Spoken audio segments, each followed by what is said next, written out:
கதிர், ராஜி 2 பேருமே சேர்ந்து ரூம்ல தூங்கிட்டு இருக்காங்க. கதிர் கீழ படுத்திருக்காரு. ராஜி மேல படுத்துட்டு இருக்காங்க. அப்படி கதிர் நல்லா தூங்கிடுறாரு. ராஜி மட்டும் எழுந்து நைட்டெல்லாம் படிச்சுட்டே இருக்காங்க. அப்படியே பார்க்குறாரு எழுந்து. "ஏய் ராஜி என்ன பண்ணிட்டு இருக்க நீ? நைட் என்ன டைம் ஆகுது? இப்ப போய் படிச்சுட்டு இருக்க?" அப்படின்னு கதிர் கேட்குறாரு. "படிக்கிறதுக்கு என்ன இருக்கு டைமு? எனக்கு இப்ப தோணுச்சு நான் படிக்கிறேன் அவ்வளோதான்" அப்படின்னு ராஜி சொல்றாங்க. "ஏய் ராஜி இது நல்லாவா இருக்கு? இந்த டைம்ல படிச்சுட்டு இருக்க? ஆனா ரொம்ப தான் நீ. சரியா? நீ படிக்கலாம் வேணாம் புக்க குடு" அப்படின்னு எடுத்து வைக்கிறாரு.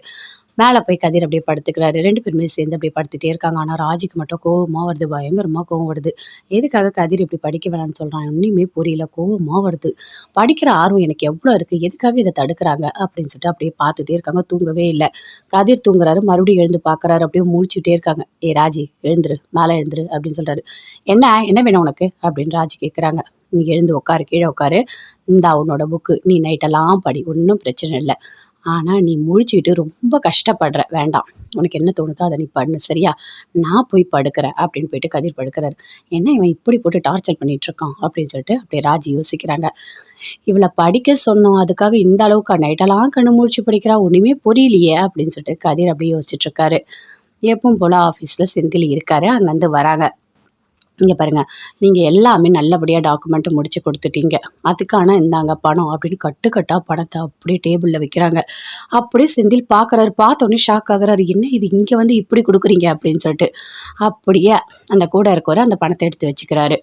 "சரிங்க, நீங்க போயிட்டு வாங்க" அப்படின்னு சொல்றாரு. "என்னய்யா இது இப்படி பணத்த கொண்டு வந்து டேபிள் மேல வச்சுட்டு போறாரு. எல்லாரும் பார்த்தா என்ன ஆகும்?" அப்படின்னு செந்தில் சொல்றாரு.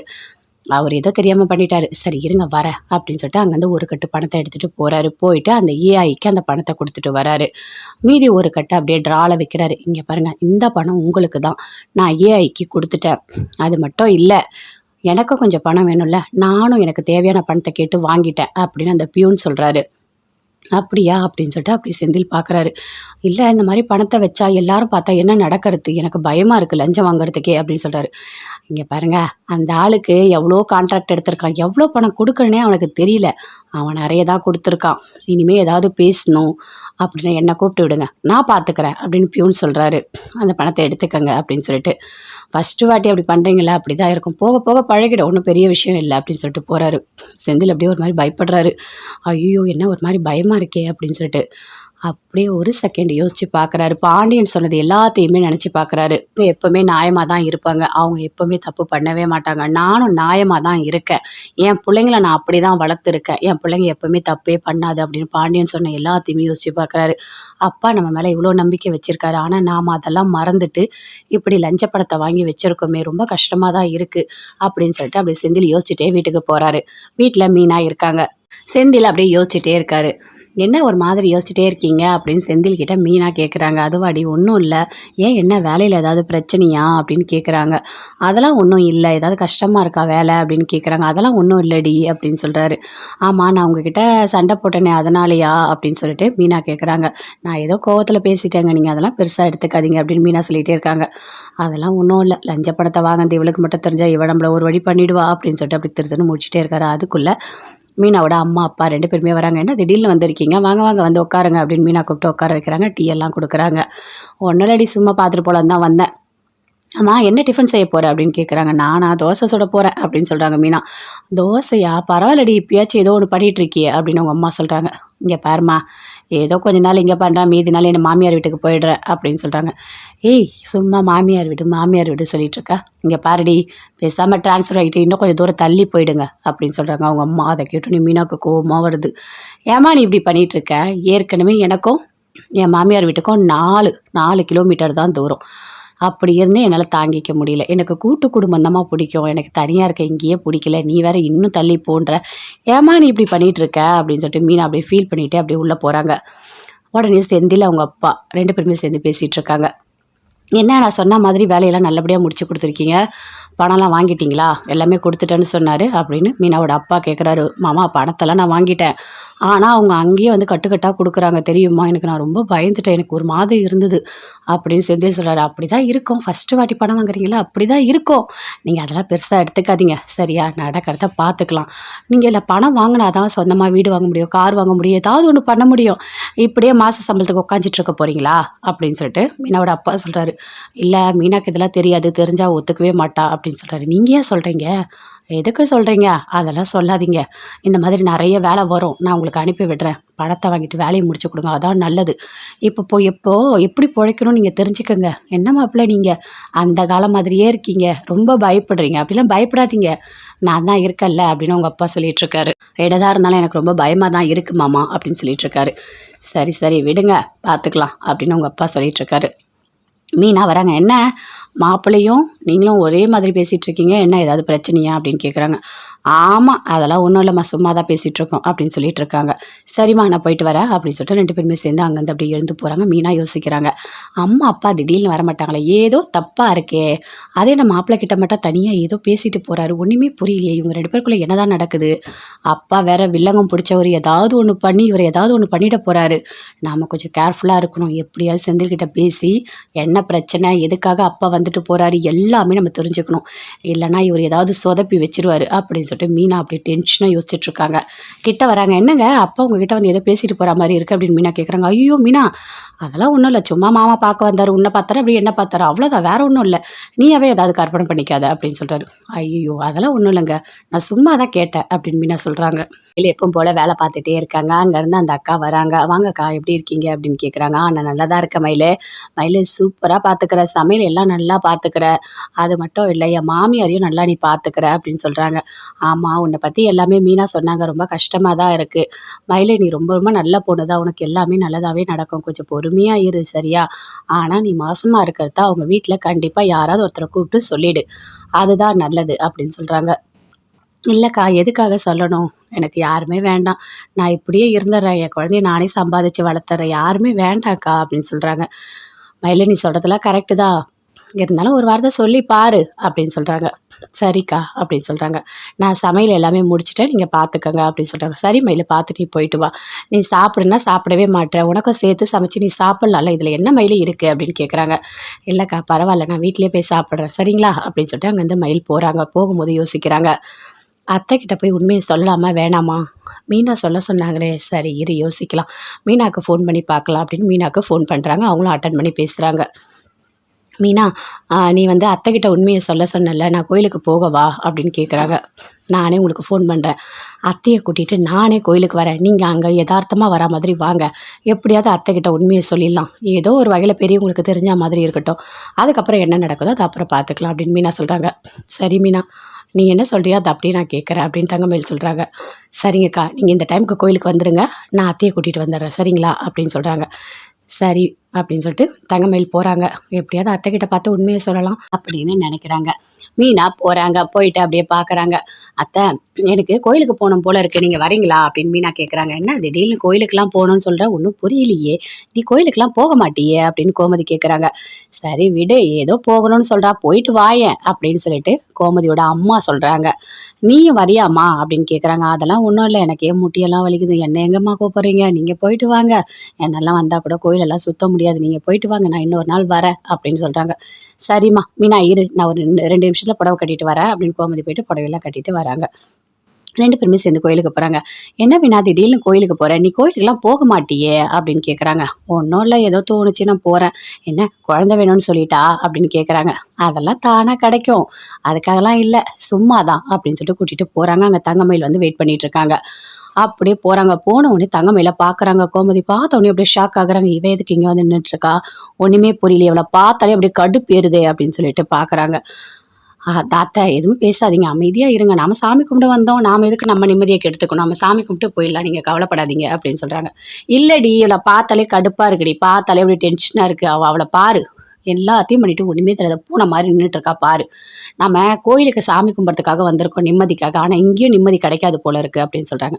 "அத்தை நீங்கள் எதுக்காக இப்படிலாம் யோசிக்கிறீங்க? நாம வந்த வேலையை நம்ம பார்ப்போம். நீங்கள் தேவையில்லாத டென்ஷன் ஆகிட்டு இருக்காதீங்க" அப்படின்னு சொல்கிறாங்க மீனா. "இல்லை மீனா" அப்படின்னு சொல்லிட்டு பேசிகிட்டே வராங்க. அங்கேருந்து தங்கமயில் கிட்ட வராங்க. வந்த உடனேயும் அப்படியே பார்க்குறாங்க கோமதி. "ஏய் நீ எதுக்கு கிட்ட வந்திருக்க?" அப்படின்னு கேட்குறாங்க. "அத்தை ஒரு முக்கியமான விஷயம் உங்ககிட்ட சொல்லணும், அதனால தான் நான் வந்தேன்" அப்படின்னு சொல்கிறாங்க.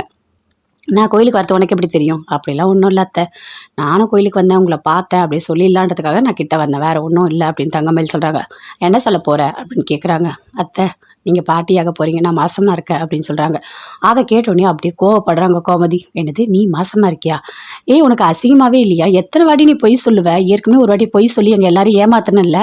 மறுபடியும் அதே பொய்ய சொல்ற. எங்கள பார்த்தா முட்டாள் மாதிரி இருக்கா? அப்படின்னு கேட்குறாங்க கோமதி. அத்தை, நான் சொல்றது எல்லாமே உண்மையா தான் நான் சொல்லிட்டு இருக்கேன்.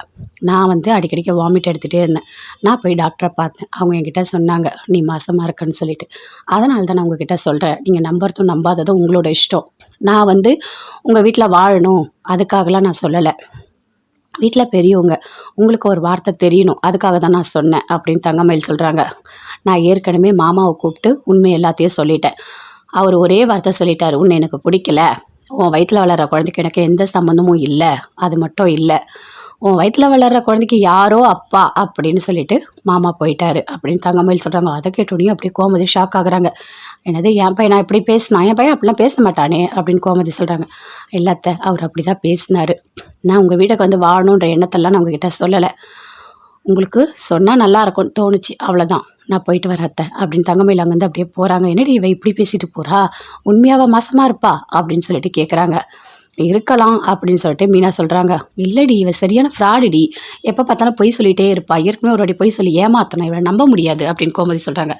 ஒரு வாட்டி பொய் சொன்னால் அதுக்காக எப்பவுமே பொய் சொல்லுவாங்களா என்ன? அப்படிலாம் ஒன்றும் இல்லை அத்தை, பார்க்கலாம் அப்படின்னு சொல்லிட்டு மீனா சொல்கிறாங்க. சரி வாடி போய் கோயிலுக்கு போயிட்டு சாமியெல்லாம் கும்பிடலாம் அப்படி சாமியெல்லாம் கும்பிடுறாங்க. கடவுளே, இவன் மாசமாக இருக்கன்னு சொல்கிறா, அது உண்மையாக பொய்யா ஒன்றுமே தெரியலையே. சரி கொஞ்ச நாள் வெயிட் பண்ணி பார்க்கலாம், எப்படியா இருந்தாலும் வயிறு வளரும்ல, அந்த வயிறு உண்மையாக பொய்யான்னு எல்லாமே சொல்லிடும் அப்படின்னு சொல்லிட்டு அப்படியே சாமி கும்பிடுறாங்க. பார்க்கலாம் மீனா இரு, என்னதான் இருந்தாலும் சரவணன் என்ன முடிவு எடுக்கிறானோ அதை தான் நான் செய்ய முடியும்.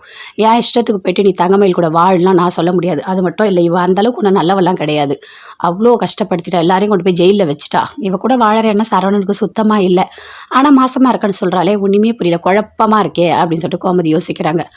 அத்தை, நல்லா குழம்பன மீனில் அந்த குட்டையில் தான் மீன் பிடிப்பாங்க. அந்த மாதிரி உங்களுக்கு நல்ல தெளிவான ஒரு ஐடியா கிடைக்கும். சரிங்களா? எல்லாம் யோசிங்க, இவங்க சொன்னதெல்லாம் மைண்டில் வச்சுக்கோங்க, பார்த்துக்கலாம் எதுவாக இருந்தாலும், வாங்க போகலாம் அப்படின்னு சொல்லிட்டு மீனா கூட்டிகிட்டு வராங்க.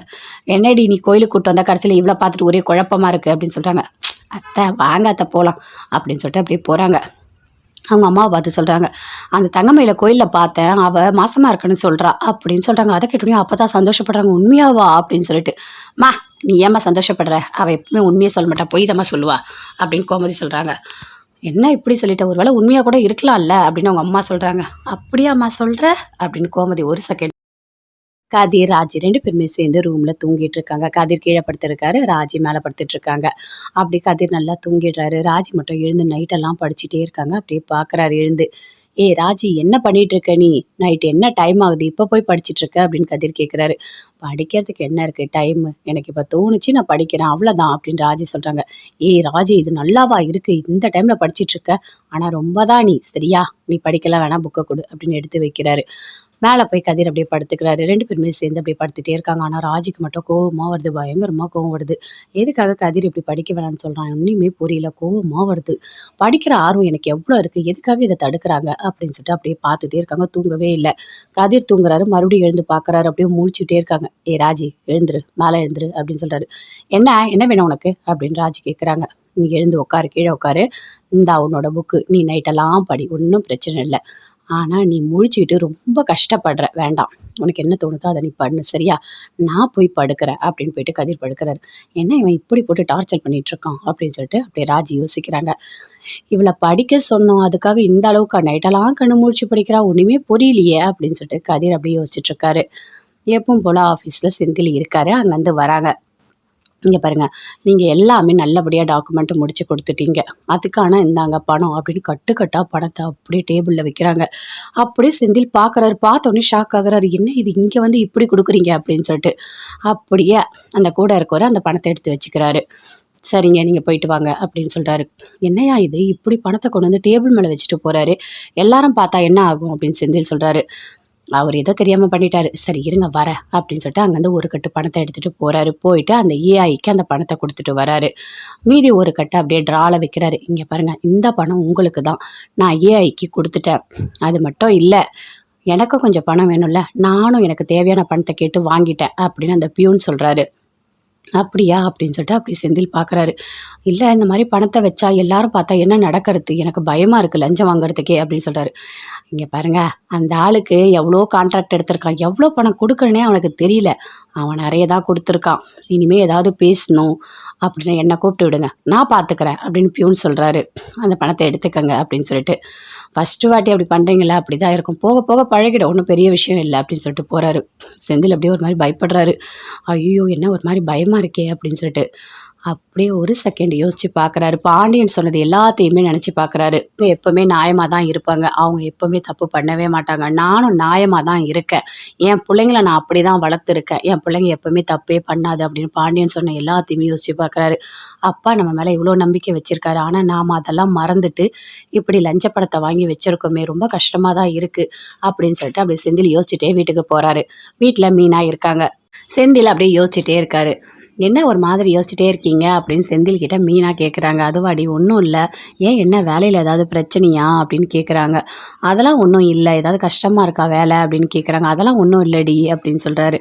ஆமாம் நான் உங்ககிட்ட சண்டை போட்டேனே அதனாலயா அப்படின்னு சொல்லிட்டு மீனா கேட்குறாங்க. நான் ஏதோ கோவத்தில் பேசிட்டேங்க, நீங்கள் அதெல்லாம் பெருசாக எடுத்துக்காதீங்க அப்படின்னு மீனா சொல்லிகிட்டே இருக்காங்க. அதெல்லாம் ஒன்றும் இல்லை. லஞ்ச பணத்தை வாங்கினது இவளுக்கு மட்டும் தெரிஞ்சா இவ நம்மள ஒரு வழி பண்ணிடுவா அப்படின்னு சொல்லிட்டு அப்படி திருத்துன்னு முடிச்சுட்டே இருக்காரு. அதுக்குள்ளே மீனாவோட அம்மா, அப்பா 2 பேருமே வராங்க. "என்ன திடீர்னு வந்திருக்கீங்க? வாங்க, வாங்க வந்து உட்காருங்க" அப்படின்னு மீனா கூப்பிட்டு உட்கார வைக்கிறாங்க. டீ எல்லாம் குடுக்குறாங்க.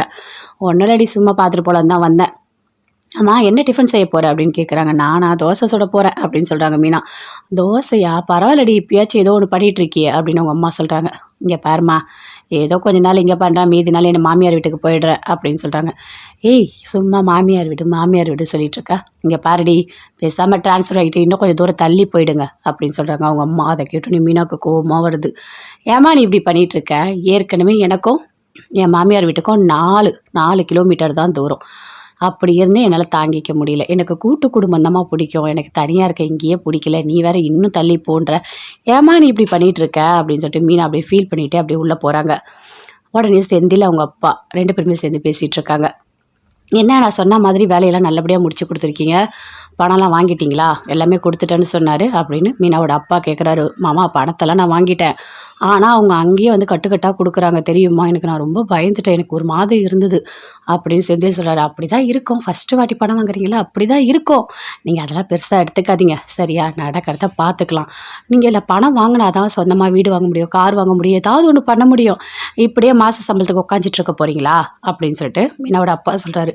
"இல்லை மீனாக்கு இதெல்லாம் தெரியாது. தெரிஞ்சால் ஒத்துக்கவே மாட்டா" அப்படின்னு சொல்கிறாரு. "நீங்கள் ஏன் சொல்கிறீங்க? எதுக்கு சொல்கிறீங்க? அதெல்லாம் சொல்லாதீங்க. இந்த மாதிரி நிறைய வேலை வரும். நான் உங்களுக்கு அனுப்பி விடுறேன். பணத்தை வாங்கிட்டு வேலையை முடிச்சு கொடுங்க. அதான் நல்லது. இப்போ எப்படி பிழைக்கணும்னு நீங்கள் தெரிஞ்சுக்கங்க. என்ன மாப்பிள்ளை நீங்கள் அந்த காலம் மாதிரியே இருக்கீங்க. ரொம்ப பயப்படுறீங்க. அப்படிலாம் பயப்படாதீங்க. நான் தான் இருக்கேன்ல" அப்படின்னு அவங்க அப்பா சொல்லிட்டு இருக்காரு. "என்னதான் இருந்தாலும் எனக்கு ரொம்ப பயமாக தான் இருக்கு மாமா" அப்படின்னு சொல்லிட்டு இருக்காரு. "சரி சரி விடுங்க, பார்த்துக்கலாம்" அப்படின்னு அவங்க அப்பா சொல்லிட்டு இருக்காரு. மீனா வராங்க. "என்ன மாப்பிள்ளையும் நீங்களும் ஒரே மாதிரி பேசிகிட்டு இருக்கீங்க, என்ன ஏதாவது பிரச்சனையா?" அப்படின்னு கேட்குறாங்க. "ஆமாம் அதெல்லாம் ஒன்றும் இல்லைம்மா, சும்மா தான் பேசிகிட்டு இருக்கோம்" அப்படின்னு சொல்லிட்டு இருக்காங்க. "சரிம்மா நான் போயிட்டு வரேன்" அப்படின்னு சொல்லிட்டு 2 பேருமே சேர்ந்து அங்கேருந்து அப்படியே எழுந்து போகிறாங்க. மீனா யோசிக்கிறாங்க. அம்மா அப்பா திடீர்னு வரமாட்டாங்களே, ஏதோ தப்பாக இருக்கே. அதே நம்ம மாப்பிள்ளை கிட்ட மட்டும் தனியாக ஏதோ பேசிட்டு போகிறாரு. ஒன்றுமே புரியலையே, இவங்க 2 பேருக்குள்ளே என்னதான் நடக்குது? அப்பா வேற வில்லங்கம் பிடிச்சவர், ஏதாவது ஒன்று பண்ணி இவர் ஏதாவது ஒன்று பண்ணிட போகிறாரு. நாம் கொஞ்சம் கேர்ஃபுல்லாக இருக்கணும். எப்படியாவது செந்தில்கிட்ட பேசி என்ன பிரச்சனை, எதுக்காக அப்பா வந்துட்டு போறாரு எல்லாமே நம்ம தெரிஞ்சுக்கணும். இல்லைன்னா இவர் ஏதாவது சொதப்பி வச்சிருவாரு அப்படின்னு சொல்லிட்டு மீனா அப்படியே டென்ஷனாக யோசிச்சுட்டு இருக்காங்க. கிட்ட வராங்க. "என்னங்க அப்பா உங்ககிட்ட வந்து ஏதோ பேசிட்டு போற மாதிரி இருக்கு" அப்படின்னு மீனா கேட்குறாங்க. "ஐயோ மீனா அதெல்லாம் ஒன்றும் இல்லை, சும்மா மாமா பார்க்க வந்தார், உன்னை பார்த்தாரு அப்படி என்ன பார்த்தாரு, அவ்வளோதான், வேற ஒன்றும் இல்லை. நீயாவே ஏதாவது கற்பனை பண்ணிக்காத" அப்படின்னு சொல்றாரு. "ஐயோ அதெல்லாம் ஒன்றும் இல்லைங்க, நான் சும்மா தான் கேட்டேன்" அப்படின்னு மீனா சொல்றாங்க. இல்லை எப்பவும் போல வேலை பார்த்துட்டே இருக்காங்க. அங்கேருந்து அந்த அக்கா வராங்க. "வாங்கக்கா எப்படி இருக்கீங்க?" அப்படின்னு கேட்குறாங்க. "நான் நல்லா தான் இருக்கேன் மயிலு. மயிலு சூப்பராக பார்த்துக்கிற, சமையல் எல்லாம் நல்லா பார்த்துக்கிற, அது மட்டும் இல்லை என் மாமியாரையும் நல்லா நீ பார்த்துக்கிற" அப்படின்னு சொல்கிறாங்க. "ஆமாம் உன்னை பற்றி எல்லாமே மீனா சொன்னாங்க, ரொம்ப கஷ்டமாக தான் இருக்குது. மயிலு நீ ரொம்ப ரொம்ப நல்ல பொண்ணு தான், உனக்கு எல்லாமே நல்லதாகவே நடக்கும், கொஞ்சம் பொறுமையாக இரு சரியா? ஆனால் நீ மாசமாக இருக்கிறத அவங்க வீட்டில் கண்டிப்பாக யாராவது ஒருத்தரை கூப்பிட்டு சொல்லிடு, அதுதான் நல்லது" அப்படின்னு சொல்கிறாங்க. "இல்லைக்கா எதுக்காக சொல்லணும்? எனக்கு யாருமே வேண்டாம். நான் இப்படியே இருந்துடுறேன். என் குழந்தைய நானே சம்பாதிச்சு வளர்த்துறேன். யாருமே வேண்டாம்க்கா" அப்படின்னு சொல்கிறாங்க. "மயிலு நீ சொல்கிறதெல்லாம் கரெக்டு தான். இருந்தாலும் ஒரு வார்த்தை சொல்லி பாரு அப்படின்னு சொல்கிறாங்க. சரிக்கா அப்படின்னு சொல்கிறாங்க. நான் சமையல் எல்லாமே முடிச்சுட்டேன், நீங்கள் பார்த்துக்கங்க அப்படின்னு சொல்கிறாங்க. சரி மயிலு, பார்த்துட்டு நீ போயிட்டு வா. நீ சாப்பிடுன்னா சாப்பிடவே மாட்டேன், உனக்கும் சேர்த்து சமைச்சு நீ சாப்பிட்லாம்ல, இதில் என்ன மயில் இருக்குது அப்படின்னு கேட்குறாங்க. இல்லைக்கா பரவாயில்ல, நான் வீட்டிலேயே போய் சாப்பிட்றேன் சரிங்களா அப்படின்னு சொல்லிட்டு அங்கேருந்து மயில் போகிறாங்க. போகும்போது யோசிக்கிறாங்க, அத்தைக்கிட்ட போய் உண்மையை சொல்லலாமா வேணாமா? மீனா சொல்ல சொன்னாங்களே, சரி இரு யோசிக்கலாம், மீனாவுக்கு ஃபோன் பண்ணி பார்க்கலாம் அப்படின்னு மீனாவுக்கு ஃபோன் பண்ணுறாங்க. அவங்களும் அட்டன் பண்ணி பேசுகிறாங்க. மீனா, நீ வந்து அத்தைக்கிட்ட உண்மையை சொல்ல சொன்னல, நான் கோயிலுக்கு போகவா அப்படின்னு கேட்குறாங்க. நானே உங்களுக்கு ஃபோன் பண்ணுறேன், அத்தையை கூட்டிகிட்டு நானே கோயிலுக்கு வரேன், நீங்கள் அங்கே யதார்த்தமாக வரா மாதிரி வாங்க, எப்படியாவது அத்தைக்கிட்ட உண்மையை சொல்லிடலாம், ஏதோ ஒரு வகையில் பெரியவங்களுக்கு தெரிஞ்ச மாதிரி இருக்கட்டும், அதுக்கப்புறம் என்ன நடக்குதோ அது அப்புறம் பார்த்துக்கலாம் அப்படின்னு மீனா சொல்கிறாங்க. சரி மீனா, நீ என்ன சொல்கிறியோ அதை அப்படியே நான் கேட்குறேன் அப்படின்னு தங்கமயில் சொல்கிறாங்க. சரிங்கக்கா, நீங்கள் இந்த டைமுக்கு கோயிலுக்கு வந்துடுங்க, நான் அத்தையை கூட்டிகிட்டு வந்துடுறேன் சரிங்களா அப்படின்னு சொல்கிறாங்க. சரி அப்படின்னு சொல்லிட்டு தங்கமயில் போகிறாங்க. எப்படியாவது அத்தைக்கிட்ட பார்த்து உண்மையை சொல்லலாம் அப்படின்னு நினைக்கிறாங்க. மீனா போகிறாங்க. போயிட்டு அப்படியே பார்க்குறாங்க. அத்தை, எனக்கு கோயிலுக்கு போகணும் போல இருக்குது, நீங்கள் வரீங்களா அப்படின்னு மீனா கேட்குறாங்க. என்ன திடீர்னு கோயிலுக்கெலாம் போகணுன்னு சொல்கிற, ஒன்றும் புரியலையே, நீ கோயிலுக்கெலாம் போக மாட்டியே அப்படின்னு கோமதி கேட்குறாங்க. சரி விடு, ஏதோ போகணும்னு சொல்கிறா, போயிட்டு வாயேன் அப்படின்னு சொல்லிட்டு கோமதியோட அம்மா சொல்கிறாங்க. நீயும் வரியாம்மா அப்படின்னு கேட்குறாங்க. அதெல்லாம் ஒன்றும் இல்லை, எனக்கு ஏன் முட்டியெல்லாம் வலிக்குது, என்ன எங்கம்மா கூப்பிட்றீங்க, நீங்கள் போயிட்டு வாங்க, என்னெல்லாம் வந்தால் கூட கோயிலெல்லாம் சுத்த முடியாது, நீங்கள் போயிட்டு வாங்க, நான் இன்னொரு நாள் வரேன் அப்படின்னு சொல்கிறாங்க. சரிம்மா மீனா இரு, நான் ஒரு 2 நிமிஷத்தில் புடவை கட்டிட்டு வரேன் அப்படின்னு கோமதி போயிட்டு புடவையெல்லாம் கட்டிட்டு வராங்க. 2 பேருமே சேர்ந்து கோயிலுக்கு போகிறாங்க. என்ன மீனா திடீர்னு கோயிலுக்கு போகிறேன், நீ கோயிலுக்கெல்லாம் போக மாட்டியே அப்படின்னு கேட்குறாங்க. ஒன்றும் இல்லை, ஏதோ தோணுச்சு நான் போகிறேன். என்ன குழந்தை வேணும்னு சொல்லிட்டா அப்படின்னு கேட்குறாங்க. அதெல்லாம் தானாக கிடைக்கும், அதுக்காகலாம் இல்லை, சும்மா தான் அப்படின்னு சொல்லிட்டு கூட்டிகிட்டு போகிறாங்க. அங்கே தங்கமயில் வந்து வெயிட் பண்ணிட்டு இருக்காங்க. அப்படியே போகிறாங்க. போன உடனே தங்கமயில பார்க்குறாங்க. கோமதி பார்த்த உடனே அப்படியே ஷாக் ஆகுறாங்க. இவ எதுக்கு இங்கே வந்து நின்றுட்டுருக்கா, ஒன்றுமே புரியல, இவளை பார்த்தாலே அப்படியே கடுப்பு ஏறுதே அப்படின்னு சொல்லிட்டு பார்க்குறாங்க. தாத்தா எதுவும் பேசாதீங்க, அமைதியாக இருங்க, நாம சாமி கும்பிட்டு வந்தோம், நாம் எதுக்கு நம்ம நிம்மதியை கெடுத்துக்கணும், நம்ம சாமி கும்பிட்டு போயிடலாம், நீங்கள் கவலைப்படாதீங்க அப்படின்னு சொல்கிறாங்க. இல்லடி, இவளை பார்த்தாலே கடுப்பாக இருக்குடி, பார்த்தாலே அப்படி டென்ஷனாக இருக்குது, அவளை பாரு, எல்லாத்தையும் பண்ணிட்டு ஒன்றுமே தெரியாத பூனை மாதிரி நின்றுட்டு இருக்கா பாரு, நம்ம கோயிலுக்கு சாமி கும்பிட்றதுக்காக வந்திருக்கோம் நிம்மதிக்காக, ஆனால் இங்கேயும் நிம்மதி கிடைக்காது போல இருக்குது அப்படின்னு சொல்கிறாங்க. அத்தை, நீங்கள் எதுக்காக இப்படிலாம் யோசிக்கிறீங்க, நாம் வந்த வேலையை நம்ம பார்ப்போம், நீங்கள் தேவையில்லாத டென்ஷன் ஆகிட்டு இருக்காதீங்க அப்படின்னு சொல்கிறாங்க மீனா. இல்லை மீனா அப்படின்னு சொல்லிட்டு பேசிகிட்டே வராங்க. அங்கேருந்து தங்கமயில் கிட்ட வராங்க. வந்த உடனே அப்படியே பார்க்குறாங்க கோமதி. ஏய், நீ எதுக்கு கிட்ட வந்திருக்க அப்படின்னு கேட்குறாங்க. அத்தை, ஒரு முக்கியமான விஷயம் உங்ககிட்ட சொல்லணும், அதனால தான் நான் வந்தேன் அப்படின்னு சொல்கிறாங்க. நான் கோயிலுக்கு வரது உனக்கு எப்படி தெரியும்? அப்படிலாம் ஒன்றும் இல்லை அத்தை, நானும் கோயிலுக்கு வந்தேன், உங்களை பார்த்தேன் அப்படியே சொல்லிடலான்றதுக்காக நான் கிட்ட வந்தேன், வேறு ஒன்றும் இல்லை அப்படின்னு தங்கமயில் சொல்கிறாங்க. என்ன சொல்ல போகிற அப்படின்னு கேட்குறாங்க. அத்தை, நீங்கள் பாட்டியாக போகிறீங்க, நான் மாசமாக இருக்கேன் அப்படின்னு சொல்கிறாங்க. அதை கேட்டோடனே அப்படியே கோவப்படுறாங்க கோமதி. என்னது, நீ மாசமாக இருக்கியா? ஏய், உனக்கு அசிங்கமாகவே இல்லையா? எத்தனை வாட்டி நீ பொய் சொல்லுவ? ஏற்கனவே ஒரு வாட்டி பொய் சொல்லி எங்கள் எல்லாரும் ஏமாத்தணும் இல்லை, மறுபடியும் அதே பொய் சொல்கிறேன், எங்களை பார்த்தா முட்டாள் மாதிரி இருக்கா அப்படின்னு கேட்குறாங்க கோமதி. அத்தை, நான் சொல்கிறது எல்லாமே உண்மையாக தான் நான் சொல்லிகிட்ருக்கேன். நான் வந்து அடிக்கடிக்கு வாமிட் எடுத்துகிட்டே இருந்தேன், நான் போய் டாக்டரை பார்த்தேன், அவங்க என்கிட்ட சொன்னாங்க நீ மாசமாக இருக்கன்னு சொல்லிட்டு, அதனால தான் நான் உங்ககிட்ட சொல்கிறேன், நீங்கள் நம்புறதும் நம்பாததும் உங்களோட இஷ்டம். நான் வந்து உங்கள் வீட்டில் வாழணும் அதுக்காகலாம் நான் சொல்லலை, வீட்டில் பெரியவங்க, உங்களுக்கு ஒரு வார்த்தை தெரியணும், அதுக்காக தான் நான் சொன்னேன் அப்படின்னு தங்கமயில் சொல்கிறாங்க. நான் ஏற்கனவே மாமாவை கூப்பிட்டு உண்மை எல்லாத்தையும் சொல்லிட்டேன், அவர் ஒரே வார்த்தை சொல்லிட்டார், உன்னை எனக்கு பிடிக்கல, உன் வயிற்றில் வளர்கிற குழந்தைக்கு எனக்கு எந்த சம்மந்தமும் இல்லை, அது மட்டும் இல்லை, உன் வயிற்றில் வளர்கிற குழந்தைக்கு யாரோ அப்பா அப்படின்னு சொல்லிட்டு மாமா போயிட்டாரு அப்படின்னு தங்கமயில் சொல்கிறாங்க. அதை கேட்டோடனே அப்படியே கோமதி ஷாக் ஆகுறாங்க. என்னது, என் பையன் நான் இப்படி பேசினா, என் பையன் அப்படிலாம் பேச மாட்டானே அப்படின்னு கோமதி சொல்கிறாங்க.